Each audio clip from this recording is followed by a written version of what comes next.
This channel does not promote any violent, harmful, or illegal activities. All content provided by this channel is meant for an educational purpose only. বাদুড়িয়ায় হাড়হিম হত্যাকাণ্ড, নিখোঁজ ভোটারের packet বন্দি টুকরো করা দেহ উদ্ধার। BLO তার বন্ধুর বিরুদ্ধে খুনের অভিযোগ। কথা বলবো এই নিয়ে আমাদের রিপোর্টারের সঙ্গে নূর আলম রয়েছেন। নূর, পুলিশ এখনো পর্যন্ত কি কি তথ্য সামনে এনেছে এবং এই খুনের মোটিভ কি সেটা কি কিছু বোঝা গেল? দেখো লিমা, আমি এই মুহূর্তে রয়েছি যে হাড়হিম করা ঘটনা ঘটেছে বাদুড়িয়ার পাপিলিয়া গ্রামে। আমি ঠিক সেখানে রয়েছি। আমি কথা বলবো যারা পরিবারের লোকজন রয়েছে নাসির আলীর, যিনি নিখোঁজ হয়ে যান। এসআইআর এর কাগজপত্র জমা দেওয়ার নাম করে যিনি ARO পরিচয় দিয়ে ফোন করা হয়, তারপর থেকে নাসির আলী তিনি নিখোঁজ হয়ে যান। তারপর গতকালই কিন্তু পুলিশ তার যে টুকরো টুকরো দেহ বাদুড়িয়ার বিভিন্ন প্রান্তের খালপাড় এবং ব্রিজের তলা থেকে উদ্ধার করেছে। আমরা কথা বলবো তার যে পরিবারের লোকজন রয়েছে তাদের সাথে কথা বলবো। আমার সহযোগীকে দেখাতে বলবো পরিবারের লোকজন।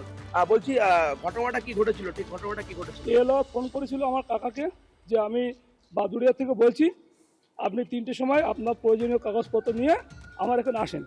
তারপরে কিছুক্ষণ পরে কাকার কাছে আবার ফোন আসে যে আপনি সন্ধ্যেবেলা আমাদের বাড়িতে আসেন, আমার বাড়ির 3 তলায়। কাকা সন্ধ্যেবেলা কাগজপত্র নিয়ে বেরিয়ে যায় বাড়ির থেকে। যাওয়ার পরে কাকার ডাক্তারখানা মোড়ের থেকে ক্যামেরা দেখা যাচ্ছে না, কাকা সেখান থেকে নিখোঁজ। কে খুন করলো, কেনই বা খুন করলো? এখন কাকাকে আমাদের যতদূর জানার মতে যে কাকাকে এলোয়ার ফোন করেছিল যে কাগজপত্রের জন্য, কিন্তু তারপর তো কাকার সঙ্গে আমাদের এখনো যোগাযোগ করা হয়নি। কি কি উদ্ধার হয়েছে? কাকার একটা বাইক আর জুতো উদ্ধার করা হয়েছে। আর বডিগুলো তোমার একটা মাথা পাওয়া গেছে, এক জায়গাতে হাত পা পাওয়া গেছে, আর এক জায়গাতে বডিটা পাওয়া গেছে। কেন কেন কেন খুন করা হয়েছে বলে মনে করেন? এই বিষয়ে আমরা তো কোনো এখনো আনুমানিক সন্ধান খুঁজে পাচ্ছি না।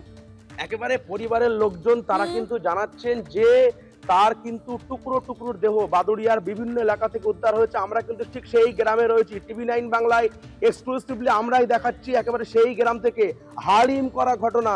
AROর পরিচয় দিয়ে তাকে ফোন করে ডাকা হয় যে SIR এর নথি দিতে হবে। তারপর থেকে কিন্তু নিখোঁজ হয়ে যান ভোটার। তারপরে গ্রেপ্তার হয়েছেন এই যে 22 নম্বর পাপিলিয়া গ্রামের 22 নম্বর বুথের BLO, তিনি কিন্তু গ্রেপ্তার হয়েছেন। গ্রেপ্তার হওয়ার পর পুলিশের জেরা করা হয়। জেরা করার পর কিন্তু জানান যে তাকে খুন করা হয়েছে। গতকালই কিন্তু পুলিশ বিভিন্ন বাদুড়িয়ার বিভিন্ন জায়গা থেকে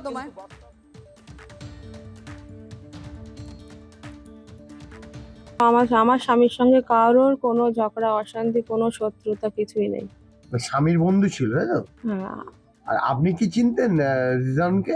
আমি ওইভাবেই চিনতাম, স্বামীর বন্ধু হিসাবে। শাস্তি চাই, আমার স্বামীর প্রতি যে অত্যাচার করেছে তার উপর শাস্তি চাই।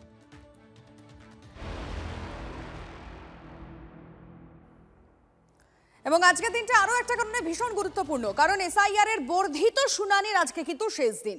বাংলায় শুনানির কাজ সম্পূর্ণ। শুনানিতে ডাক পেয়েও আসেননি 6,25,000। খসড়া তালিকায় বাদ পড়েছে ইতিমধ্যেই 58 লক্ষ। এবার 6 লক্ষ বেশি গড় হাজির এখন অবধি। দেখুন আজকে শেষ দিনে দাঁড়িয়ে যে বর্ধিত সময়, আজকের শেষ দিনে কি এই 6 লক্ষের হাজিরের সম্ভব আদেও? এই বিষয়ে আমরা অবশ্যই কথা বলবো। আমাদের প্রতিনিধির সঙ্গে শ্রাবন্তী শাহ রয়েছেন।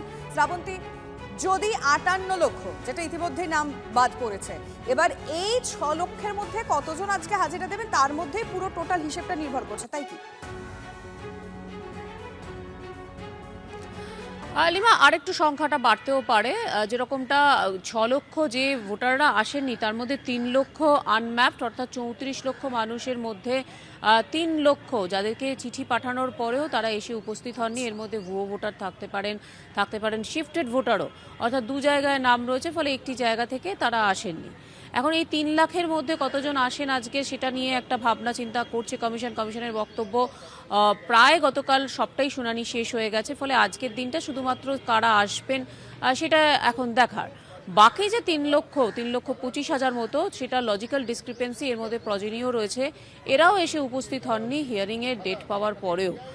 2দিন যেহেতু সময় দেওয়া হয়েছিল তার মধ্যেও এরা আসেননি, অর্থাৎ মোট 6,25,000 বাদ যাচ্ছেন।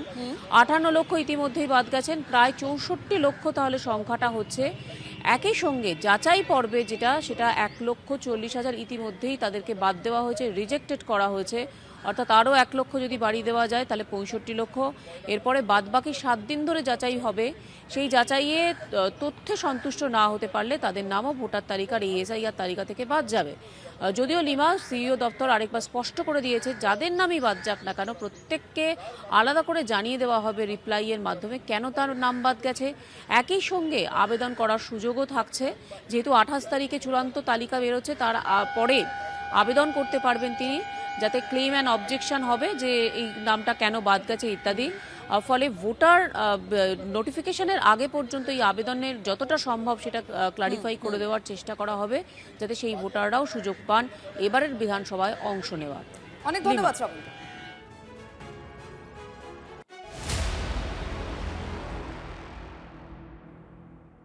এসআইআর এর কাজে একাধিক জেলা শাসকের ভূমিকায় ক্ষুব্ধ কমিশন। কোচবিহার, মালদা, জলপাইগুড়ি, 2 চব্বিশ পরগনা, পূর্ব মেদিনীপুরের ডিএমদের কাজে অসন্তুষ্ট কমিশন।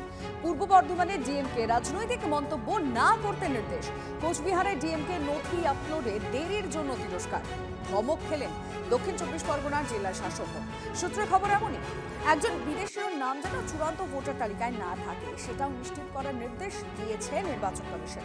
26শে ফেব্রুয়ারির মধ্যে তালিকা অনুযায়ী বৈধ নথি আপলোড হয়েছে কিনা দেখবেন জেলা শাসকরা। নথি পরীক্ষা করবে কমিশনের আইটি টিম। নির্দিষ্ট সময়ের পরও অবৈধ নথি পেলে তার দায় নিতে হবে কিন্তু ডিএমকে। এখন এটা অত্যন্ত লজ্জার যে ডিএম এর মতো একটি সাম্মানিক পদের থেকে যারা তৃণমূল কংগ্রেসের কর্মচারীর মতো কাজ করছে, তৃণমূল কংগ্রেসের পার্টির ক্যাডারের মতো কাজ করছে, তাদেরকে এই ধরনের গালি খেতেই হবে। গালিকে আমি তো বলবো কানমলা দেওয়া উচিত। এবং এই সমস্ত অফিসাররা যারা রাজ্য সরকারি অফিসার এবং যারা ডিওপিটির অফিসার অর্থাৎ আইএস আইপিএস যারা আছেন তাদের আমি একটা নিয়ম স্মরণ করিয়ে দিই। এখন তো শুধু গালি খাচ্ছেন, এরপরে যখন নির্বাচনী বিধি যখন শুরু হবে, নির্বাচনী আচরণ বিধি যখন শুরু হবে, পাবলিক রিপ্রেজেন্টেটিভ অ্যাক্টে এবং সংবিধানটা করে নেবেন, সে সময় নির্বাচন কমিশন যদি আপনাদের বিরুদ্ধে কড়া ব্যবস্থা নেয় আপনাদের ইতিহাস দেখে, তাহলে সেই সাসপেনশন তোলার ব্যবস্থা কিন্তু নতুন মুখ্যমন্ত্রী এসেও করতে পারবে না। নিয়ম বলছে ইলেকশন কমিশন যদি সাসপেন্ড করে, ইলেকশন কমিশনই সেই সাসপেনশন তুলতে পারে, অন্য কেউ তুলতে পারে না। অতএব সাধু সাবধান। যখন মুখ্য নির্বাচন আধিকারিক, জাতীয় নির্বাচন কমিশনের মুখ্য নির্বাচনী আধিকারিক স্বরাষ্ট্রমন্ত্রী, কেন্দ্রীয় স্বরাষ্ট্রমন্ত্রীর পুরে সুর মিলিয়ে কথা বলেন, তখন বিজেপি নেতৃত্বের মনে থাকে না নিরপেক্ষতার কথা। আর যে কোনো রাজ্যে যারা ডিএম থাকবে তারা তো রাজ্য সরকারের কর্মচারী হবে, সেটাই তো যুক্তরাষ্ট্রীয় পরিকাঠামো।